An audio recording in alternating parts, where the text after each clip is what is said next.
안녕하세요. 예술 관련 사업을 하고 있는 중년의 여성입니다. 지금껏 줄곧 바쁘게 살아오다가 사업이 안정된 지금 조금 여유가 생겨 오랜만에 글을 써봅니다. 젊었을 적부터 지금까지 참 치열하게 살며 많은 일들을 겪어왔는데 이제야 스스로의 인생을 돌아볼 만한 여유가 생겼네요. 제 유년 시절을 짧게 요약하자면 최악이라는 한 단어로 정리할 수 있을 것 같아요. 개인적으로는 전부 지우고 싶은 기억들이지만 이런 기회가 아니고서야 다시 떠올릴 일이 없을 것 같아 짧게 이야기하고 지나가겠습니다. 제가 자란 집은 서울 변두리의 오래된 빌라였어요. 벽이 벗겨지고 천장에는 물방울이 떨어지는 소리가 자주 들리던 곳이었습니다. 집안의 공기는 늘 눅눅하고 난방조차 제대로 되지 않았어요. 그 집에서 저는 어린 시절 내내 가난과 싸워야 했습니다.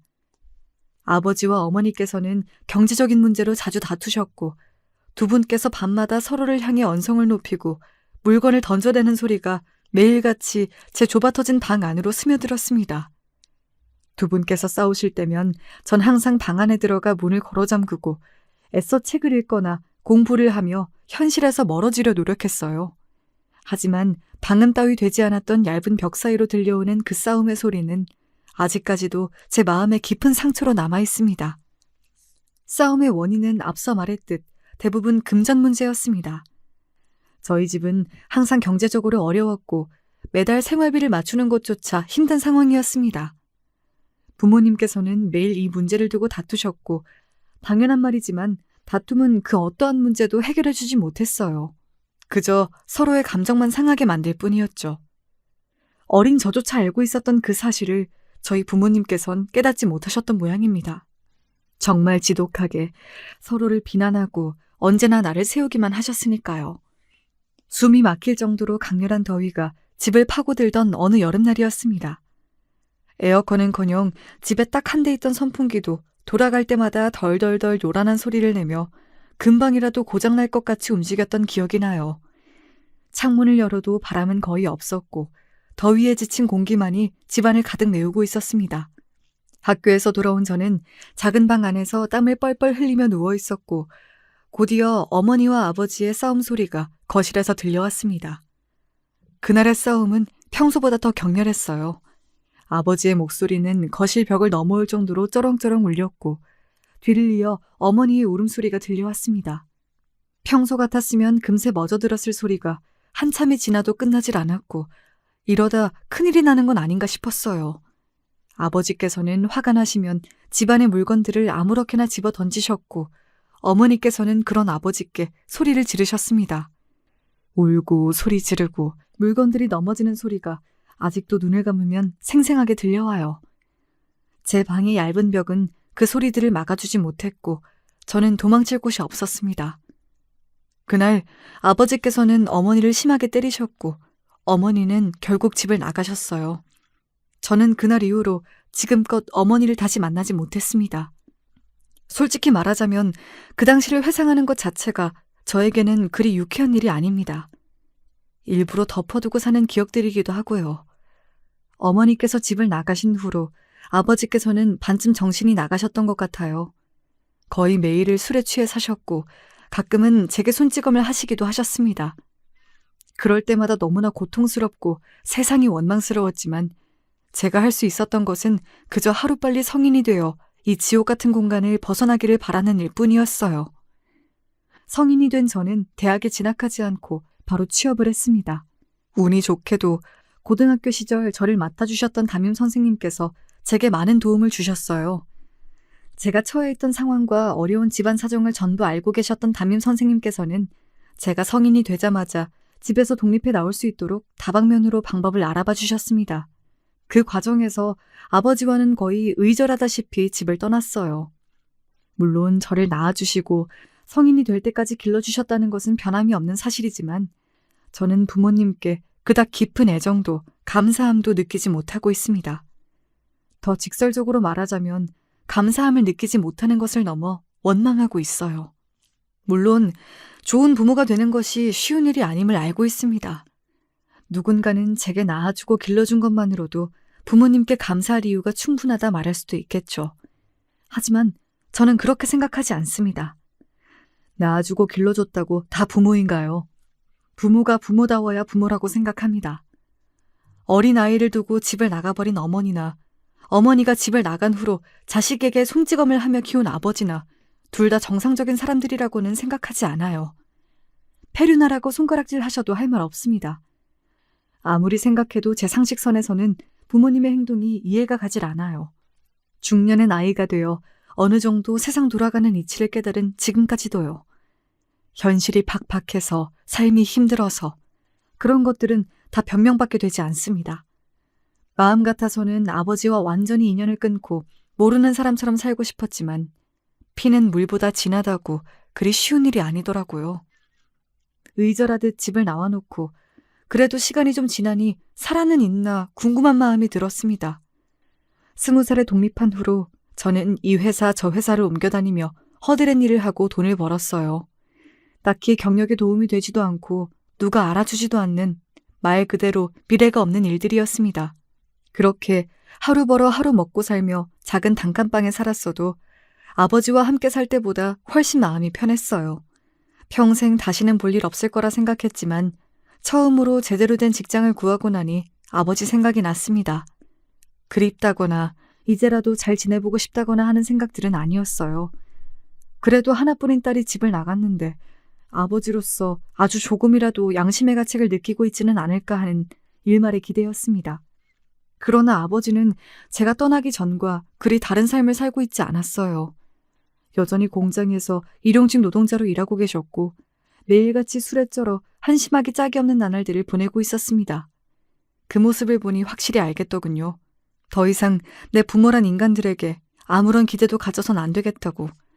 그렇게 발걸음을 돌렸습니다. 그 뒤로 30에 가까운 나이까지 작은 회사에서 허드렛 일을 하며 지냈어요. 벌이도 시원찮고 딱히 적성에도 맞는 일은 아니었습니다. 하지만 그것 말고는 할 수 있는 일도 하고 싶은 일도 없었습니다. 애초에 20대 시절에는 돈을 더 많이 벌고 싶다, 성공하고 싶다는 생각이 딱히 없었던 것 같아요. 무엇을 해도 재미가 없고 의미가 없이 느껴졌습니다. 당시에 저는 태어났기에 살고 있다는 말이 딱 맞았던 것 같아요. 매일매일이 공허했고 삶에 대한 회의감으로 가득 차 있었어요. 회사에서 함께 일하는 동료들도 마찬가지였습니다. 그리 큰 규모의 회사도 아니었고 딱히 가족같이 서로 으쌰으쌰하며 풀어나가는 화목한 분위기도 아니었기에 그 공간은 온통 회색빛이었어요. 업무상 필요한 대화 외에는 일절 침묵만이 흘렀고 어느 누구도 열정적이고 적극적인 사람이 없었습니다. 만약 제가 그때 그 회사를 그만두지 않고 계속 그곳에서 근무했다면 지금의 저란 사람은 존재하지 않았을 거예요. 그렇게 매일매일 의미 없는 나날들을 보내던 어느 날 저는 우연히 회사에서 한 설문조사를 하게 되었습니다. 설문조사 내용은 간단했어요. 취미, 좋아하는 것, 관심 있는 분야 등 여가 생활에 대한 조사였던 걸로 기억해요. 다른 동료들은 별일 아니라는 듯이 슥슥 빈칸을 채우고 제출하는데 저는 그 서너 개의 빈칸을 채우는 것이 너무나도 막막하게 느껴졌습니다. 내가 좋아하는 것, 관심 있는 분야, 취미, 그 어느 것도 제대로 쓸 수 있는 것이 없었어요. 서둘러 제출해달라는 말에 아무렇게나 적어내고 자리로 돌아왔는데 이상한 기분이 들었습니다. 제 인생이 정말로 텅 비었다는 생각이 들었어요. 그저 한 마리의 파리처럼 언제든지 이 사회에서 사라져도 아무도 찾지 않을 의미 없는 생명이구나 하는 생각이었습니다. 통장에는 지금껏 받았던 월급이 차곡차곡 쌓여 있었어요. 단칸방 월세와 각종 공과금, 생활에 필요한 최소한의 식비 외에는 전혀 돈을 쓸 일이 없었습니다. 집에 돌아와 통장에 쌓여있는 돈을 멍하니 보고 있는데 문득 어린 시절의 기억이 났습니다. 아버지께서는 믹스커피를 좋아하셨어요. 식사를 하신 후에는 언제나 찬장 구석에서 믹스커피 한 포를 꺼내 뜨거운 물에 섞어 휘휘 저어 드시곤 하셨습니다. 어린 저는 그런 아버지께 저도 커피가 마셔보고 싶다고 졸랐고 아버지는 귀찮아하시며 손을 가로저으셨어요. 너같이 어린애는 마시는 게 아니라면서요. 결국 저는 아버지께서 집을 비우시던 날 혼자 의자를 끌어올라가 찬장에서 믹스커피를 꺼냈습니다. 그렇게 처음 마셔본 믹스커피의 맛은 오묘했어요. 달면서도 쌉싸름한 맛이 감돌았습니다. 3모금 정도 마시니 사라져버려 아쉬웠지만 한 포를 더 타먹었다가는 아버지께 들킬까봐 그러지 못했어요. 고등학생이 되고 나서 친구들과 어울려 다니며 아메리카노라는 커피에 대해 알게 되었습니다. 이전까지 커피라고는 믹스커피가 다라고 생각했던 제게 아메리카노라는 커피의 존재는 굉장히 충격적이고 신선하게 느껴졌어요. 친구들이 사주어 처음 먹어봤던 아메리카노는 고소한 향과는 다르게 몹시 쓴맛이었습니다. 한 모금 마시고 인상을 찡그리는 제게 친구들은 깔깔 웃으며 원래 커피는 쓴 거야 라고 말하더군요. 그 뒤로 저는 단 한 번도 제 돈을 주고 아메리카노를 사 마셔본 적이 없었습니다. 회사 탕비실에는 항상 싸구려 믹스커피가 잔뜩 꽂혀 있었어요. 어느 순간부터 저도 어린 시절 보았던 아버지의 모습처럼 식후에 항상 믹스커피를 찾게 되더라고요. 그런 저를 보며 부장은 나이도 어린 아가씨가 요즘 사람들처럼 카페를 안 가고 웬 믹스커피를 그렇게 마시냐며 신기해했어요. 그럴 때마다 저는 머쓱하게 익숙해서요 하고 답했던 기억이 납니다. 태어나 처음으로 제 돈을 주고 사 먹어본 아메리카노는 정말 썼어요. 지독하게 썼습니다. 매일같이 믹스커피에 길들여져 있던 입맛이라 그런지 한약을 먹는 것처럼 쓰게 느껴졌어요. 그렇지만 맛있었습니다. 그 쓴 것이 왜 그렇게 맛있게 느껴졌는지는 지금도 모르겠어요. 아마 그때 처음으로 내가 정말 어른이 되었구나 하는 생각을 했던 것 같습니다. 나이는 30에 가까워져 가고 있었지만 마음은 여전히 그때까지도 아버지와 함께 지내던 그 좁은 빌라에 머물고 있었던 것 같아요. 그렇게 저는 그 회사를 그만뒀습니다. 어찌 보면 한참 늦은 시작이었지만 저는 그제서야 인생을 제대로 살아보고 싶어졌어요. 내가 무엇을 좋아하는 사람인지, 어떤 일을 하며 살아가고 싶은지, 남들처럼 취미도 가지고 연애도 해보고 인생의 의미를 갖고 싶었어요. 스스로의 인생의 가치를 부여하고 싶어졌습니다. 어느 정도 모아놓은 돈이 있었기에 한동안은 여유가 있었어요. 1년여 정도 혼자 이곳저곳 여행도 다니고 사람들도 만나며 지내다 보니 참 많은 생각이 들었습니다. 첫 번째로 깨달은 것은 제가 생각보다 사람들과 어울리는 것을 좋아한다는 사실이었어요. 이전까지는 딱히 주변에 관심이 없어서 알지 못했지만 낯선 사람들에게 먼저 말을 걸거나 새로운 사람들과 가까워지는 일이 크게 어렵게 느껴지지 않았습니다. 두 번째로 깨달은 것은 제가 미술에 꽤나 관심이 많다는 사실이었습니다. 전시를 보러 다니거나 미술품을 구경하거나 직접 그림을 그리는 일이 즐거웠어요. 이런 것들은 저랑 사는 세계가 다른 부자들이나 즐기고 향유하는 것들이라 생각했는데 딱히 그런 것만도 아니더라고요. 길다면 길고 짧다면 짧은 시간이었지만 제게는 아주 소중하고 의미 있는 인생의 전환점이 되어주었고 그렇게 저는 휴가를 마치고 새로운 직장에 들어가게 되었습니다. 처음에는 미술과 관련된 직장을 구하고 싶었지만 아무런 경력도 학력도 없는 제가 전공자들이 넘쳐나는 세상에서 일자리를 구하기란 쉬운 일이 아니었어요. 게다가 젊은 나이도 아니었기에 사실상 저를 받아줄 만한 곳을 찾기가 하늘의 별 따기였습니다. 정말 운이 좋게도 여행 중 만났던 분의 소개로 지방 방송국의 작가로 일할 수 있게 되었어요. 말이 좋아 작가지 사실은 막내 작가라는 이름 하에 온갖 허드렛 일과 잡일을 맡아 하는 자벽부에 가까웠습니다. 이래서는 회사를 그만두기 전과 크게 다를 게 없지 않냐 하실 수도 있겠지만은 대우는 비슷할지 몰라도 제 마음가짐과 주변 사람들이 이전 직장과는 판이하게 달랐습니다. 방송국은 본인이 하는 일에 열정이 넘치고 하루하루를 열심히 살아가는 사람들로 가득했어요. 물론 어딜 가나 그렇듯 좋은 사람들만 있는 것은 아니었지만 그래도 저는 새로운 직장에 충분히 만족했습니다. 몸은 힘들어도 매일매일이 뿌듯했어요. 의견이 받아들여지는 일은 거의 없었지만 아이디어 회의에도 참여하고 제 발로 뛰어다니며 구한 소품들이 방송에서 쓰여지는 모습을 보면 그래도 제 역할을 다했다는 사실에 마음이 벅차올랐습니다. 그러다 만나게 된 것이 남편이었어요. 정확하게 말하자면 전 남편이죠. 결혼한 지 3년도 되지 않아 이혼을 했으니까요. 남편은 방송국에서 일하던 PD였습니다. PD들 중에서는 비교적 젊은 나이였어요. 저와 비슷한 또래였으니까요. 생긴 것도 나름대로 훤칠해서 인기도 많았습니다.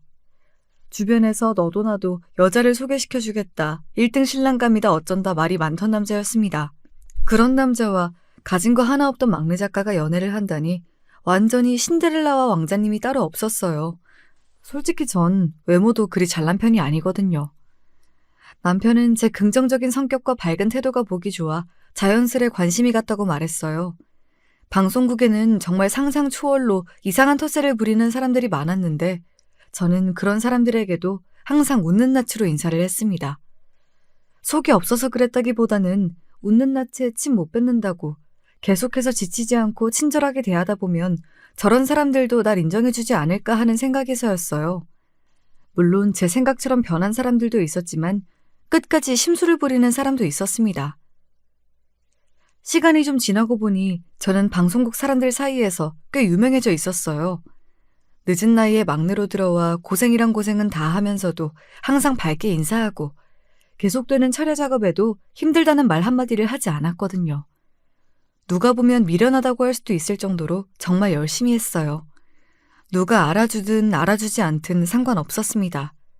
태어나 처음으로 제가 원하는 일을 하는 것이었고 내 일이 즐겁게 느껴졌으니까요. 어찌되었든 외모도 잘나고 능력도 좋은 남자가 호감을 표시하고 다가오는데 제 쪽에선 마다할 이유가 전혀 없었어요. 그렇게 저와 남편은 반년이라는 짧은 시간 동안 연애를 했고 남편이 먼저 결혼 이야기를 꺼냈어요. 배부른 소리긴 했지만 남편의 결혼 제안이 마냥 달갑게 느껴지지만은 않았습니다. 남편과 연애하며 가족관계나 제가 자라온 환경에 대한 이야기를 거의 꺼내지 않았었거든요. 결혼을 하려면 어쩔 수 없이 저에 대해 더 많은 것을 이야기하고 숨김없이 보여줘야 할 텐데 그런 것들이 망설여졌어요. 난 네가 어떤 사람이든 있는 그대로 받아들일 준비가 되어 있어. 그러니 걱정하지 말고 나한테 전부 편하게 말해줘도 돼. 남편은 그런 저를 안심시켜 주었고 저는 남편에게 제 과거 이야기를 숨김없이 털어놓았습니다. 어렸을 적 저와 아버지를 버리고 집을 떠난 어머니와 그 이후로 술에 중독되어 한심한 인생을 살았던 아버지, 삶의 의미를 느끼지 못했던 지난 시절과 스스로를 찾을 수 있었던 시간들까지. 남편은 이런 저와 다르게 경제적으로 풍요롭고 행복한 가정에서 자라난 사람이었어요. 시아버지는 사업을 하시는 분이었고 덕분에 외동아들이었던 남편은 어렸을 적부터 부족한 것 하나 없이 탄탄대로를 걸어왔다고 했습니다. 저와는 완전히 다른 세상의 사람이었어요. 솔직히 말하자면 부끄러웠습니다. 제 치부를 모두 드러내는 것 같아 쥐구멍이라도 숨고 싶은 기분이었어요. 그러나 남편은 그런 저를 보듬어 주었습니다. 당시엔 정말 고마운 마음이었어요. 운명의 짝을 만났다 생각하기도 했습니다. 어느 정도 예상했던 일이었지만 시부모님께서는 저를 그닥 환영해 주시지 않았습니다. 어디에 내놔도 빠지지 않을 잘난 아들이 저같이 별 볼 일 없는 여자를 결혼하겠다고 데려왔으니 저 같아도 비슷한 반응이었을 것 같아요. 그래도 앞으로 제가 더 잘하는 모습을 보여드리면 되지 않을까 생각했습니다. 방송국 생활을 하며 핍박받고 구박받는 생활에는 이미 이골이 나 있었어요.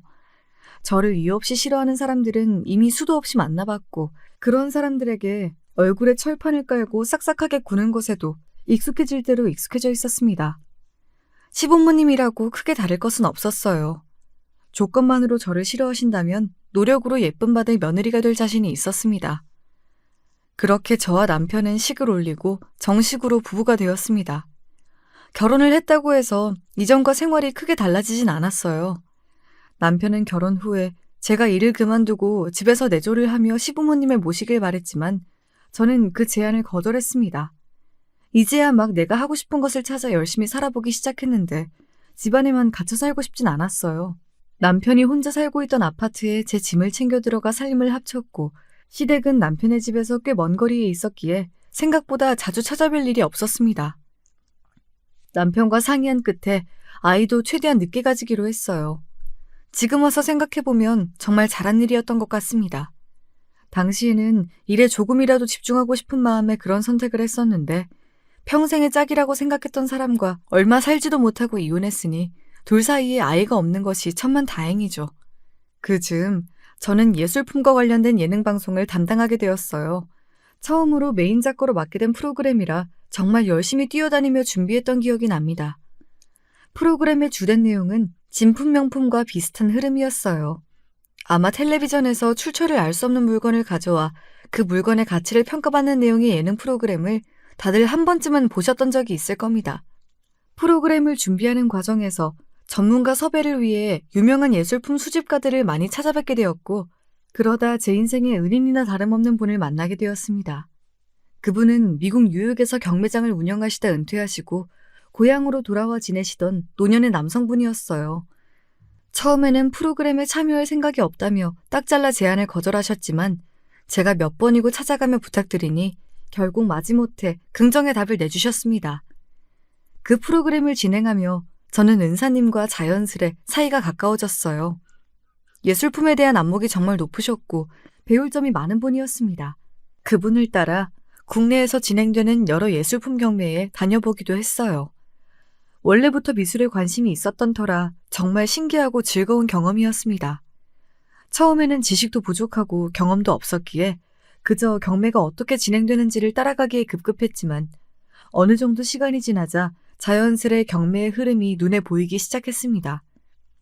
경매에 참여한 사람들이 예술품의 가치를 어떻게 평가하는지, 예술품이 가지고 있는 역사와 그 작품이 전달하는 감정의 힘을 어떻게 판별하는지, 물론 그 모든 것들은 제 옆에서 제게 많은 조언을 주셨던 은사님이 있어서 가능했던 일이었어요.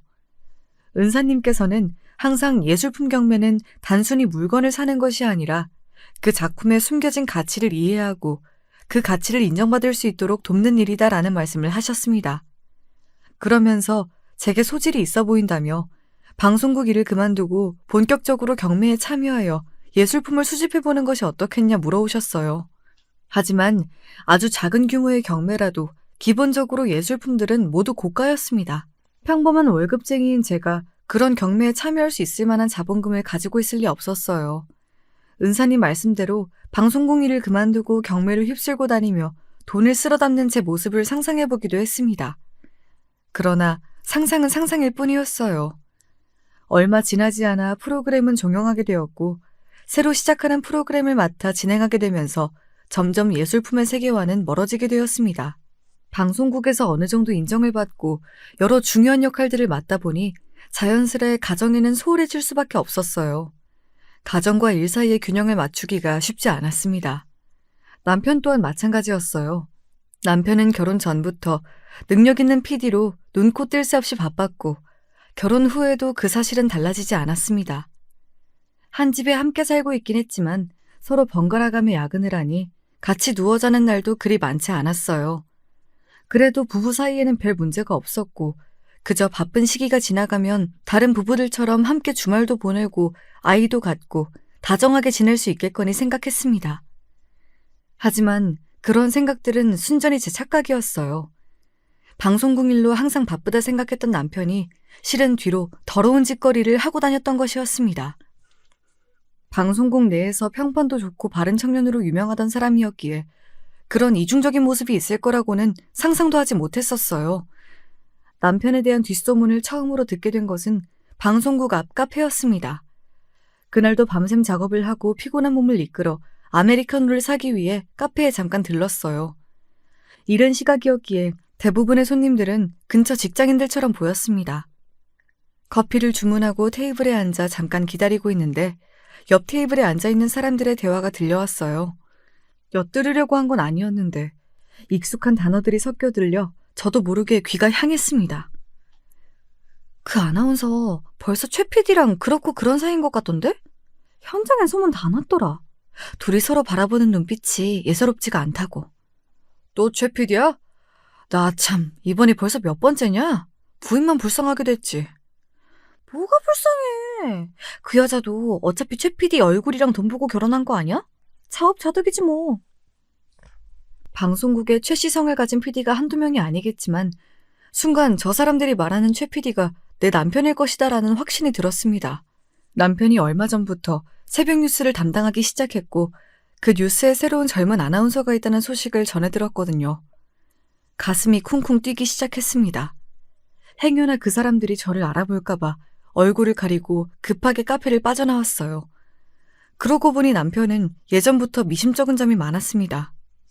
남편 정도면 저보다 더 예쁘고 조건 좋은 여자들을 만날 수 있었을 텐데 굳이 저한테 먼저 다가왔던 것, 이상하게 결혼을 서두르려 했던 것, 결혼 후에 저한테 일절 요구하는 것들이 없었다는 것.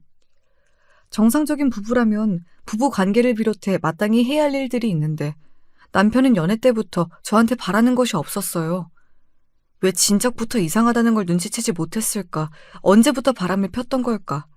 어쩌면 연애 시절부터 다른 여자들과 바람을 피고 있었던 건 아닐까? 좋지 않은 상상이 꼬리에 꼬리를 물고 이어졌습니다.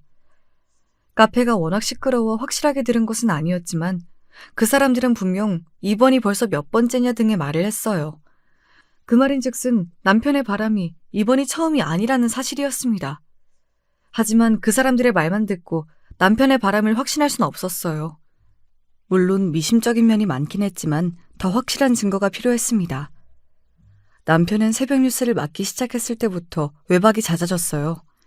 새벽부터 방송국에 나가 준비를 해야 했기에 당연한 일이라고 여겼지만 그제서야 제가 너무 안일했다는 생각이 들었습니다. 그날도 남편은 방송국 대기실에서 밤을 새고 새벽 뉴스를 준비하겠다고 했어요. 애써 아무렇지 않은 척 알겠다 답하고 심야의 뉴스룸 대기실로 향했습니다.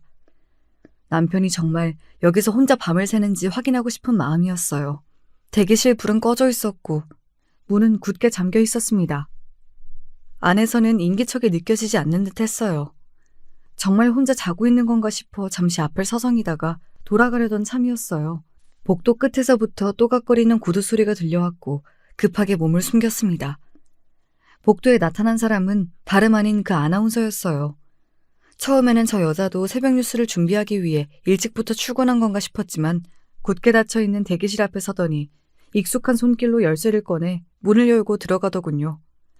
여자가 안으로 들어가고 조심스레 문 앞으로 다가가 귀를 가져다 댔어요. 안에서는 남자와 여자가 몇 마디 대화를 나누는 소리가 들려왔고 그 뒤에는 상상하기도 싫은 상황이 이어졌습니다. 더 이상 듣고 있을 수가 없어 그대로 자리에서 일어났어요. 사람이 너무 화가 나면 오히려 머리에서 피가 쫙 빠지는 기분이 들며 차분해지더라고요. 그동안 뒤에서 나 몰래 저 여자와 저런 더러운 짓거리를 해왔다니 온몸이 부들부들 떨렸습니다. 모든 사실을 알게 된 이상 이혼을 해야겠는데 이혼하기 전에 남편의 불륜 증거를 모아야겠다는 생각이 들었어요. 그 아나운서뿐만 아니라 남편이 만났던 모든 여자들에 대해 조사하기 시작했고 그 과정에서 정말 충격적인 이야기를 듣게 되었습니다. 최 PD 원래 바람둥이로 유명해. 알만한 사람들은 다 아는 얘긴데 어디 가서 내가 얘기해줬다고 말하지 마. 제 남편이 실은 여자를 하루가 다르게 갈아치우는 바람둥이였단 사실이었습니다. 방송국 내에서 꽤나 유명한 사실이었어요. 다들 제 앞에서는 쉬쉬했기에 그동안 저 혼자만 바보처럼 아무것도 모르고 있었던 것이었습니다. 예상했던 대로 남편의 불륜 상대는 아나운서가 처음이 아니었어요. 그동안 그저 직장 동료로만 알고 있었던 여자들과 그렇고 그런 사이였다니 정말 열이 머리끝까지 뻗치는 기분이었습니다. 원래 계획대로라면 조금 더 증거를 모아 이혼 선언을 할 생각이었는데 도저히 참을 수가 없었어요. 바로 남편에게 찾아가 그 여자와의 관계를 캐물으며 소리를 질렀습니다. 이미 다 알고 있었던 거 아니었어? 설마 진짜 몰랐던 거야? 눈치가 없다고는 생각했지만 생각보다 더하네. 그렇지 않아도 슬슬 얘기할 생각이었어. 남편은 전혀 당황한 기색이 없었어요. 너무나 뻔뻔한 반응에 미친 사람처럼 소리를 지르는 제가 오히려 더 이상한 사람이 된 것 같았습니다. 남편은 그 아나운서와 정식으로 만남을 가진 지 꽤 됐으며 먼저 이혼을 하자 이야기를 꺼냈어요. 이럴 거면 도대체 나랑 왜 결혼했냐. 처음부터 잘난 여자랑 만나 살았으면 될 것을 왜 사람을 이렇게까지 비참하게 만드냐. 그동안 바보 같은 내 모습을 보면서 재밌었니 울며 따지자 남편은 코웃음을 쳤습니다. 내가 미쳤다고 너 같은 애를 진짜 사랑했겠냐? 별 볼 일 없는 여자랑 결혼하면 알아서 납작 엎드리고 집에서 살림이나 하면서 살 줄 알았지. 가진 게 쥐뿔도 없으면 눈치라도 있어야 할 거 아니야. 엄청난 배신감에 말문이 막혔어요. 아픈 과거까지 전부 보듬어 주겠다며 다정히 저를 안아주었던 그 남자는 어디에도 남아있지 않았습니다. 애초에 그런 남자는 처음부터 존재하지도 않았던 거예요. 더욱 충격적인 사실은 남편과 그 여자의 관계를 시부모님께서도 전부 알고 계셨다는 사실이었습니다. 남편과의 대화가 끝난 후 저는 시어머니께 전화를 걸어 모든 사실을 털어놓기로 했습니다. 당시 저는 시어머니께서 상황을 알게 되시면 제 입장에 서서 저를 이해하고 도와주실 것이라고 생각했지만 시어머니의 반응은 제 예상과는 정반대였어요. 시어머니께서는 제 전화를 받으시고는 너무나 덤덤하고 차가운 목소리로 대답하셨습니다. 그래, 난 이미 알고 있었다. 얼마 전에 같이 인사도 왔었어. 너한텐 좀 미안하게 됐지만 애초에 수준이 안 맞는 결혼이었지 않니? 오르지 못할 나무는 쳐다보지도 말았어야지. 그 순간 남아있던 일말의 자존심마저 땅바닥으로 처박히는 기분이었습니다. 결혼 후 시댁을 자주 찾아뵙진 못했어도 결혼 전 다짐했던 것처럼 나름대로 예쁨 받는 며느리가 되기 위해 이것저것 노력해왔어요. 시부모님께서는 제게 그리 살갑게 대해주지 않으셨지만 그래도 어느 정도는 저를 며느리로 인정해 주셨다고 생각했습니다. 그런데 남편이 바람피는 걸 알고 계셨던 걸로 모자라 그 여자와 이미 인사까지 나누셨다니. 도대체 이 집안에서 저라는 존재는 어떤 의미였던 걸까? 여러모로 허탈한 마음이 들더군요. 그 뒤로는 모든 일들이 물 흐르듯 흘러갔어요. 정신을 차려보니 저는 의부증에 걸려 멀쩡한 남편을 쥐잡듯 잡고 다닌 미친 여자가 되어 있었고 남편과 그 아나운서는 피해자가 되어 있었습니다. 이제 막 자리를 잡기 시작한 햇병아리 작가와 베테랑 PD의 사내 파벌 싸움이 가능할 리가 없었어요. 다들 진실은 뒤로 한 채 저를 멀리하기 바빴고 저는 그렇게 겨우 정을 붙였던 방송국을 떠나게 되었습니다. 방송국에서 잘리듯 퇴사한 저에게 남은 것은 조금의 위자료와 이혼녀 딱지, 그리고 처참하게 박살나버린 자존감뿐이었어요. 그 뒤로 한동안은 정말 힘든 시간을 보냈습니다. 이제 겨우 어두운 인생에서 벗어나 삶의 의미를 찾아가는 첫걸음을 뗐는데 세상이 제게 참 무심하구나 싶었어요. 그때 제 곁에 은사님이 계시지 않았더라면 돌이킬 수 없는 선택을 했을지도 몰라요. 은사님은 힘든 시간을 보내고 있던 제게 손을 내밀어 주셨어요. 위기를 기회 삼아 새로운 일에 도전해보라며 본인 앞으로 온 여러 경매의 초대권을 제게 양도해 주셨습니다. 남편에게 받은 위자료와 그동안 모아왔던 돈으로 조금씩 예술품을 수집하기 시작했어요. 제일 먼저 구매했던 것은 신인 작가의 풍경화였는데 그 그림이 첫눈에 제 눈을 사로잡았던 기억이 납니다. 신인 작가의 작품치고는 가격이 조금 높게 책정되어 다들 선뜻 나서지 못하던 와중 제가 그 그림을 낙찰받아왔어요. 그리고 얼마 지나지 않아 그 작가는 본격적으로 유명세를 타게 되었고 그림의 가격은 몇백 배로 뛰었습니다. 몇 번 더 성공적으로 예술품 매입에 성공하면서 조금씩 업계의 이름을 알리기 시작했고 이제는 제 이름 앞으로 경매 초대장이 오기 시작했어요. 물론 언제나 결과가 성공적이지만은 않았습니다. 비싼 돈을 주고 산 예술품이 유명 작가의 작품을 패러디한 짝퉁이었을 때도 있었고 가능성을 보고 매입한 작품이 결국은 빛을 보지 못하고 한 조각의 쓰레기가 되었을 때도 있었어요. 그렇지만 은사님 말씀대로 저는 경매에 재능이 있었습니다. 방송국 말단 작가로 일했을 때보다 훨씬 적게 일하고 비교도 되지 않는 수준의 수익을 올렸어요. 그렇게 아름아름 이름을 알리며 업계 관계자 모임에 참석하기도 하고 잡지 인터뷰에 참여하기도 하면서 정신없는 일상을 보냈습니다. 솔직히 그때까지만 해도 제 주변을 둘러싼 모든 일들이 잘 실감이 나지 않았던 것 같아요. 그러던 와중 우연한 기회로 은사님의 도움을 받아 작은 경매 사업을 시작하게 되었고 사업이 당초 예상했던 것보다 훨씬 잘 풀려 규모가 점점 커지게 되었어요. 앞서 말씀드렸듯 은사님께서는 젊은 시절에 미국 뉴욕에서 대규모 예술품 경매장을 운영하셨던 분이었기에 제게 정말 많은 조언과 도움을 주셨습니다. 처음에는 실수도 많이 했고 매사에 스스로가 제대로 하고 있는 게 맞는지 확신을 가지기 어려웠어요. 그렇지만 차츰 시간이 지나다 보니 하나 둘 차근차근 쌓아왔던 것들이 결국 제자리를 찾아 저를 뒷받침해 주더군요. 그렇게 제 사업은 나름대로 업계에 성공적으로 자리를 잡게 되었습니다. 남편에게 이혼당하고 전 직장에서 쫓겨날 때까지만 해도 이런 앞날이 저를 기다리고 있으리라고는 상상도 하지 못했어요. 서울 변두리의 회사에서 매일같이 싸구려 믹스커피를 타먹으며 꿈도 희망도 없이 살아가던 제가 이제는 강남 한복판의 편집샵에서 매일 아침 고급 원두로 내린 커피를 마십니다. 눅눅한 공기로 가득 차 있던 낡은 빌라도 얇은 벽 너머로 들려오던 부모님의 싸움 소리도 저를 배신하고 뒤에서 희희낙낙하던 남편도 불륜녀도 더 이상 제 인생에서 없는 것들이 되었어요. 방송국에서 함께 일하던 동료들에게 몇 번 연락이 온 적이 있었습니다. 어떻게 제 소식을 알게 된 것인지는 모르겠지만 제가 말도 안 되는 헛소문 때문에 쫓겨나듯 방송국을 나왔을 때에는 일말의 손길도 내밀어주지 않았던 사람들이 상황이 변하니 참 뻔뻔하게 친한 척을 해오더라고요. 남편은 제가 방송국을 떠난 뒤로 그 아나운서와 재혼을 했다고 했습니다. 더 이상 그 두 사람이 어떻게 지내는지 궁금하지도 알아야 할 이유도 없었지만 들려오는 이야기를 막을 순 없었어요. 그렇게 재혼한 뒤 두 사람은 한동안 행복하게 사는 듯 하더니 남편의 바람벽이 도져 또 방송국을 한바탕 뒤집어놨다고 했습니다. 결국 그 아나운서와도 이혼하고 지금은 방송국 내에 안 좋은 소문이 파다하게 퍼진 상태라고 했어요. 사실 그때도 전 최 PD가 이상하다고 생각했어요. 근데 워낙 방송국 사람들이 편가르기가 심하잖아요. 방송국 나가고 이렇게 잘 된 거 보면 애초에 이렇게 될 운명이었나 봐요. 그런 쓰레기 같은 놈이랑 잘 헤어진 거죠.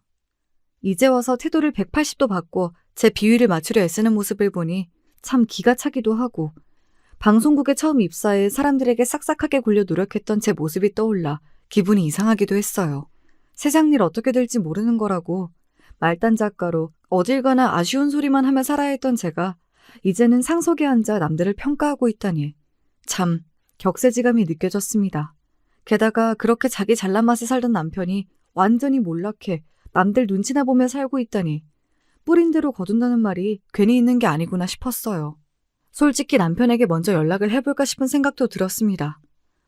너 같은 똥차랑 이혼하고 지금은 훨씬 잘나고 멋있게 살고 있다. 그런데 넌 그 여자랑도 이혼하고 완전 개털됐다며? 하고 그 잘난 코를 짓눌러주고 싶었어요. 그렇지만 그렇게 하지 않았습니다. 이혼 후 한동안은 남편과 시댁이 정말 원망스러웠지만 지금에 와서는 그 감정이 많이 사그라들었고 남편과의 이혼으로 제 새로운 인생이 시작되었으니 어찌 보면 남편이 제게 새 인생을 살 기회를 줬다 생각할 수도 있는 거잖아요. 무엇보다도 굳이 그 집안과 다시 엮이고 싶지 않다고 생각했습니다. 제 자존감을 마지막까지 잔인하게 뭉개놓았던 사람들을 다시 마주칠 자신이 없었던 것 같기도 해요. 그렇지만 호랑이도 제 말하면 찾아온다고. 얼마 지나지 않아 전 시어머니와 생각지도 못했던 곳에서 마주치게 되었습니다. 경매 사업이 잘 되어감에 따라 여러 곳들과 협력 이벤트를 진행하기 시작했어요. 연남동에 있는 고급 브랜드 샵이라든가 성수동에 있는 대규모 소품샵이라든가 이벤트 형식으로 저희가 취급하는 예술품들을 가지고 미니 경매를 진행하기도 하고 저희 측 물품을 해당 가게에서 판매하기도 했습니다. 그러던 와중 한 백화점 브랜드에서 연락이 왔어요. 지금껏 여러 업체와 협력을 해왔지만 백화점에서 연락이 온 것은 처음이라 몹시 흥분했었던 기억이 납니다. 제 입장에서는 당연히 거절할 이유가 없는 제안이었고 여러 번의 미팅 끝에 백화점 내에 예술품을 전시하고 경매하는 사업을 시작하기로 합의했습니다. 이 협정에 따라 저는 해당 백화점의 VIP 고객으로 대우받게 되었고 백화점 내에 저희 측의 예술품 경매 전시 공간을 마련할 수 있게 되었어요. 첫 전시회 및 경매는 몹시 성공적인 결과로 끝이 났고 그 뒤에도 정기적으로 경매 이벤트를 열게 되었습니다. 그동안 많은 공간에서 경매를 해봤지만 이런 고급 브랜드들이 즐비한 화려한 백화점에 제 사업이 당당히 발을 들이게 되다니 정말 뿌듯했어요. 시어머니와 마주쳤던 그날도 저는 경매 준비에 한창이었습니다. 저는 경호원들과 함께 백화점의 VIP 구역을 순회하며 예술품들을 점검하고 있었어요. 경매에 등장하는 예술품이 대부분 고가의 작품들이었기 때문에 경매를 주최하는 저뿐만 아니라 경매에 참여하는 사람들 대부분이 백화점의 VIP 고객들이었습니다. 경호원들은 제 주변에서 늘어선 고급스러운 경매품들 사이를 바쁘게 오가며 저를 보호하고 있었고 경매 시간이 다가오자 백화점 내의 비즈니스 관계자들과 VIP 고객들이 하나둘 도착했어요. 그러던 중 저는 전혀 생각하지도 못했던 사람을 마주치게 되었습니다. 시어머니, 아니 이제는 저와 아무런 상관이 없는 그 노년의 여자가 나름대로 고급스러운 옷차림을 하고 VIP 구역을 거닐고 있었어요. 그 여자를 발견한 순간부터 심장이 미친 듯이 쿵쾅거렸고 저와 눈이 마주친 그 여자는 놀란 표정을 지으며 잠시 멈춰 서더니 곧장 저에게 다가왔습니다. 아니, 이런 곳에서 다 만나네? 너같이 없이 사는 애가 백화점을 다 다니니? 웬일이야? 그 여자는 수년 전과 변한 것이 전혀 없었어요. 여전히 사람을 깔보는 듯한 얼굴과 비웃음이 가득한 목소리. 그러면서도 역겨울 정도로 고상한 척하는 태도에 기가 찰 정도였습니다. 괜히 큰일을 앞두고 말싸움을 벌여 감정이 상하거나 소란을 일으키고 싶지 않았기에 옆에 있던 경호원들을 불러 그 여자를 전시장 밖으로 내쫓으라고 말했어요. 저분 경매장 밖으로 모셔다 드려요. VIP분들만 오시는 곳이라고 설명하고. 이 전시장은 백화점 VIP 고객들만 들어오실 수 있는 곳입니다. 죄송합니다만 앞까지 안내해드리겠습니다. 뭐야?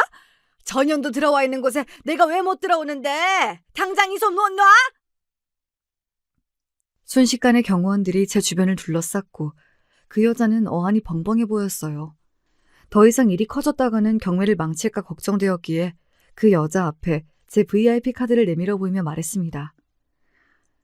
VIP 모르세요, 아줌마? 여긴 당신같이 수준 낮은 사람들이 함부로 드나드는 곳이 아니라고요. 나가요. 교양 없이 소란 피우지 말고. 오르지 못할 나무는 쳐다보지도 말란 말 아시죠? 그 여자는 소리를 꽥꽥 지르며 경호원들의 손에 이끌려 밖으로 끌려나갔고 그 후로 경매 이벤트는 다행히도 별 문제 없이 무사히 진행되었습니다. 솔직히 말해서 그날의 경매가 어떻게 진행되었는지 제대로 기억이 나질 않아요. 경매 내내 머릿속에는 통쾌함만이 가득했거든요. 첫 만남부터 결혼 생활 내내 없이 자랐다 모자라다 잘난 거 하나 없는 애라며 저를 끊임없이 구박하고 쌀쌀맞게 굴었던 시부모님의 모습이 떠올랐습니다. 남편의 바람 사실을 알고 연락을 드렸을 때 너무나도 당연하다는 듯이 뻔뻔한 목소리로 남편을 옹호하며 제 자존심을 무참히 짓밟아 놓았던 기억이 산산조각나 부서지는 기분이었어요. 그날 저녁 남편에게서 연락이 왔습니다. 이혼 후 처음으로 걸려온 전화였어요. 받을까 말까 잠시 고민하다 죄 지은 것도 없는데 내가 왜 이런 고민을 해야 하나 싶어 전화를 받았습니다.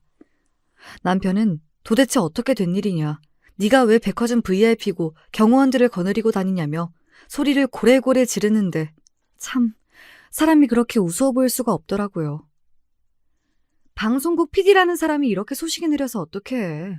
아, 요즘 방송국에서 완전히 평판이 밑바닥이라 말 섞을 사람도 없다면서? 그래서 그런가? 나 사업하잖아. 너한텐 그래도 좀 고마운 마음이야. 너 같은 똥차 버리고 새 인생 살게 해줘서. 혹시나 해서 말인데 앞으로 다시는 연락하는 일 없었으면 좋겠다. 미안한 말이지만 내가 너랑 수준이 좀 안 맞잖아. 너네 엄마한테도 잘 전해주고. 예전엔 그래도 교양이 좀 있으셨던 것 같은데 오늘 보니까 완전히 무식한 아줌마 다 됐더라. 격떨어지게. 어차피 앞으로 다시는 결혼도 못할 텐데 괜히 여자들한테 추근덕대지 말고 엄마는 잘 챙겨드려. 그렇게 하고 싶은 말들을 다 쏟아내고 남편이 뭐라 대답을 하기도 전에 전화를 끊어버렸어요. 1초 만에 다시 전화가 걸려왔지만 전부 거절하고 차단까지 해버렸습니다. 그동안 예전 일을 다 잊었다 생각하며 살아왔지만 막상 시어머니를 눈앞에서 마주하니 애써 덮어뒀던 서름이 떠오르긴 하더라고요. 속이 뻥 뚫릴 정도로 통쾌하게 복수를 해주고 나니 이제야 제 마음이 어느 정도 정리가 된 기분입니다. 가끔 자려고 누우면 예전 일이 생각나기도 하고 악몽을 꾸기도 했었어요. 가진 모든 것을 잃고 쫓겨났을 때 인생에 더 이상 미련이 남지 않아 극단적인 선택을 하려던 밤의 기억이 자꾸만 떠오르더라고요. 그때 은사님이 제 곁에 계시지 않았다면, 제게 사업을 제안해준 동료가 옆에 없었다면, 사업이 자리 잡을 수 있도록 도와주신 많은 관계자분들, 그리고 항상 의지할 수 있는 샵 사람들과 수없이 많은 고마운 분들. 세상엔 전 남편같이 쓰레기 같은 인간들도 있지만 좋은 사람들도 정말 많다는 것을 사업을 하며 느꼈어요. 이제 더 이상 과거의 일에 매여 있지 않고 앞만 보며 나아가려고 합니다. 이렇게 어렸을 적부터 제가 살아온 이야기를 쭉 적어내리다 보니 저 스스로도 참 느끼는 게 많네요. 애써 묻어뒀던 기억들도, 절대 잊지 않겠다 다짐하고 살아왔던 기억들도 결국엔 시간에 의해 흐려지고 스쳐 지나가고 이런 기회를 통해 다시 되새김질한 것 같아 나름대로 의미가 있었던 것 같습니다. 아마 앞으로 제 인생에 다시는 가족이라는 존재가 생기진 않을 것 같아요. 이제와 친어머니를 찾을 생각도 없고 아버지와 살갑게 지내고 싶은 마음도 없습니다. 새로운 남자를 만나 결혼하는 것도 마찬가지예요.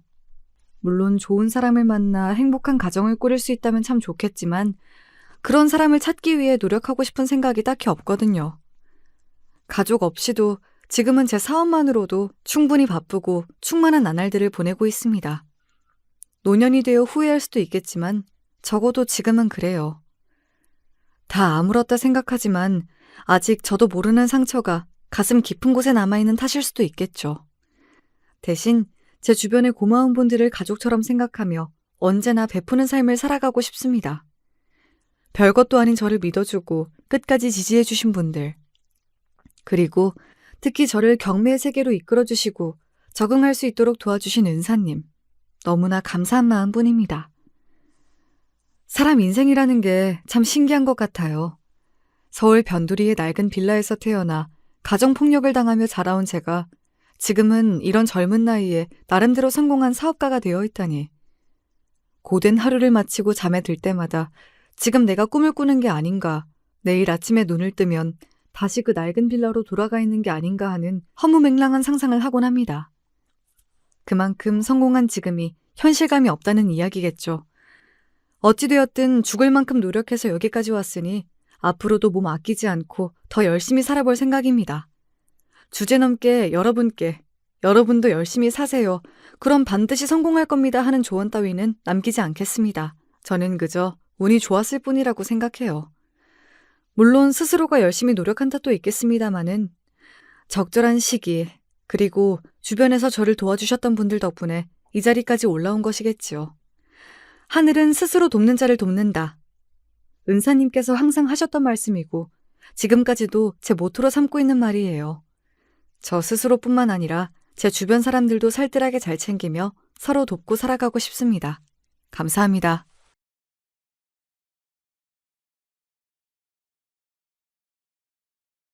안녕하세요. 저는 사연에 빠지다 채널을 2년 넘게 꾸준히 들어온 애청자인데요. 항상 듣기만 했었지 제 얘기를 보내볼 생각은 못했었는데 요즘엔 평소에 안 해본 것들을 한번 해보고 싶어지더라고요. 여러분도 작심삼일이란 표현 많이 들으시죠? 제가 슬프게도 전형적인 작심삼일인간인데요. 매 일기장을 새로 사놓곤 처음 며칠만 쓰다가 흥미를 잃어서 구석탱이에 방치해둔답니다. 한두 번도 아니고 어떻게 매년 그럴 수가 있냐며 남편이 절 놀리고 잔소리를 해대길래 올해는 쓰다만 일기장을 집어들어서 그걸 그림 연습장으로 활용했었네요. 제가 학창 시절엔 그림 그리는 걸 좋아해서 교과서에 모퉁이마다 낙서를 다 해놨던 감수성 짙은 손이었거든요. 그랬더니 글쎄 남편이 그걸 또 보고선 고개를 갸웃갸웃 하더군요. 어이쿠, 대체 장마다 지렁이는 왜 자꾸 그려놓는 거야? 당신 지렁이 좋아해? 지금 처음 알았네. 미쳤어? 지렁이라니, 그거 다 사람이야, 사람. 지금 보고 있는 그건 우리가 지난달에 캠핑 갔을 때 그때 그린 거잖아. 진짜? 큰 지렁이들 옆으로 작은 지렁이 군단인 줄 알았는데. 그게 아니라 강물이 흐르는 물살을 구불구불 표현한 거였구나. 역시 당신 미적 감각 정말 놀랍다. 그림으로 장래를 안 잡아줘서 정말 고마워.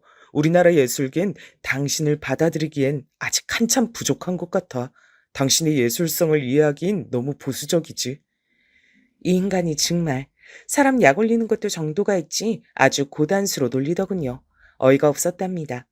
분명 제 남편 처음 만났을 땐 이 정도로 구는 인간은 아니었거든요. 새삼 그 변화를 실감했죠. 세월을 직격타로 쳐맞아서 그런지 많이 바뀐 모양이었습니다. 여러분, 결혼이란 거 말이에요. 인간들이 이루고 사는 사회에서 가장 흔하디 흔한 제도지만 어찌 보면 가장 의문스럽고 신기한 것 같지 않나요? 생판 남이 만나서 너랑 나랑 이제 한 가족이야? 이렇게 못 박는 거잖아요. 보통의 콩깍지가 아니라면 불가능한 일인 듯 싶습니다. 세월의 풍파를 맞고 능글맞아진 저의 남편. 한때는 저의 눈에 콩깍지를 씌워놓았던 이 남자가 자란 집안은 경기도 토박이었어요. 네, 바로 저의 시댁 얘기죠. 시아버지께선 경기도 양주와 의정부를 오가며 사셨다 들었고요. 시어머니께선 경기도 광주에서 태어나신 이후로 시집을 가실 때까지 한 번도 지역을 벗어나 보신 적이 없다고 했습니다. 제 남편은 태어난 이후로 초, 중, 고, 그리고 대학교까지 경기도에서 쭉 나왔는데요. 특이하게 취업을 경상도 쪽에서 해버린 겁니다. 직업 특성상 회사가 그쪽에 있었거든요. 그리고 전 태어난 건 강원도인데요. 정작 강원도에서는 인생에 5년도 안 살아봤네요.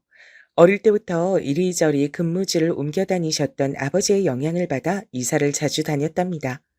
제가 성인이 되고 난 이후론 경기도에 완전히 정착을 했는데 제가 또 희한하게 혼자 취업을 경상도로 가버린 것 아니겠어요? 제 고등학교 동창이자 저하고 최고로 친한 친구가 고향이 경상도였는데요. 친척 어른분께서 건물을 가지고 계셔 거기서 장사를 해보라는 좋은 권유를 들었던 겁니다. 요즘은 개인 카페 차리는 게 유행을 넘어선 포화 상태라죠. 몇 발자국 길을 걷지도 않았는데 카페가 보이고 또 보이고 그럴 정도의 카페 공화국이라고 하니까요. 그치만 그때까지만 해도 대단한 성인까지는 아니었기 때문에 당시엔 친구의 개인 카페 창업이 무척이나 도전적으로 보였답니다. 그 친구는 묵묵하고 성실하고 대쪽 같고 정말 다 좋은데요. 나긋나긋하다거나 넉살이 좋다거나 하지 않다는 단점이 있습니다. 그래서 제가 도움을 주기 위해 그 친구의 간절한 부탁을 받고 그 카페에서 일을 하게 된 거였어요. 그러다 타지에서 외로이 일하던 남편을 손님으로 만나게 됐고요. 결혼하고 나선 남편이 다니는 회사 근처에 아담한 아파트 신혼집을 얻고 재미나게 지냈죠. 양가의 결혼 허락은 문제없이 잘 받았었고요. 당시의 시댁 상황을 얘기해보잔 말이지요. 이때 아주버님께서 연하에다가 무려 직업이 의사이신 분과 진지하게 교제 중이셨기 때문에 저희 부부의 결혼 문제는 결코 커다란 건수라고 할 수 없었답니다. 주목을 덜 받아서 편하게 결혼 생활을 할 수 있었다고나 할까요? 남편이 워낙 성격이 독립적이고 알아서 하는 유형이었기 때문에 사실 시댁에서 반대니 허락이니 자시고 말고 할 것도 없었을 것 같지만요. 시댁의 3남매 중에 첫째가 시숙, 둘째가 남편이고 셋째가 시누이인데요.